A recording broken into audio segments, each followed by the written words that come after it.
Pulling அது எப்படி பண்ணுறது? காலையில் எழுந்ததும் எதுவும் சாப்பிடாமல் இதயம் வளத்தை வாயில ஊத்தி நல்லா கொப்பளிக்கணும், அப்புறம் அதை துப்பிடணும்.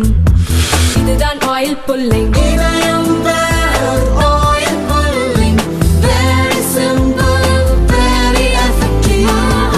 மாதவரத்தின் புது அடையாளம் 2, 3 மற்றும் 4 BHK அபார்ட்மெண்ட்டுகள் 85 லட்சம் முதல். உங்கள் கனவு வீட்டை இப்போதே புக் செய்யுங்கள்.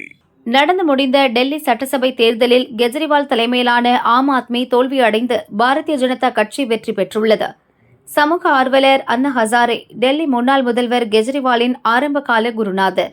ஊழலுக்கு எதிராக ஹசாரே தலைமையில் தொடர் போராட்டம் நடந்தபோது கெஜ்ரிவால் அதில் முன்னணி செயல் வீரராக பங்கேற்றார்.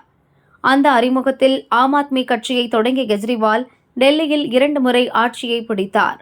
இந்த ஆண்டு நடந்த டெல்லி தேர்தலில் பாஜ ஆட்சியை பிடித்தது. இதுபற்றி அண்ணா ஹசாரே கூறும்போது, கெஜ்ரிவால் சமூகத்திற்கு முன்மாதிரியாக இருந்திருக்க வேண்டும், வழி தவறி சென்றார். தேசிய தலைநகருக்கு ஒரு பெண் முதல்வராக வந்திருப்பது பெருமைக்குரிய விஷயம். அவருடைய தூய்மையான எண்ணங்கள் மற்றும் செயல்களுக்காக அவருக்கு மக்கள் வாக்களித்துள்ளனர். முன்னாள் முதல்வர் கெஜ்ரிவால் நல்ல பணிகள் செய்து 3 முறை வென்றார். சிறப்பாக செயல்பட்டதால் நான் அவருக்கு எதிராக எதுவும் பேசவில்லை. ஆனால் மதுபான கடைகளை திறக்க உரிமங்கள் வழங்கினார். அதனால் நான் வருத்தப்பட்டேன் என அண்ணா ஹசாரே தெரிவித்துள்ளார்.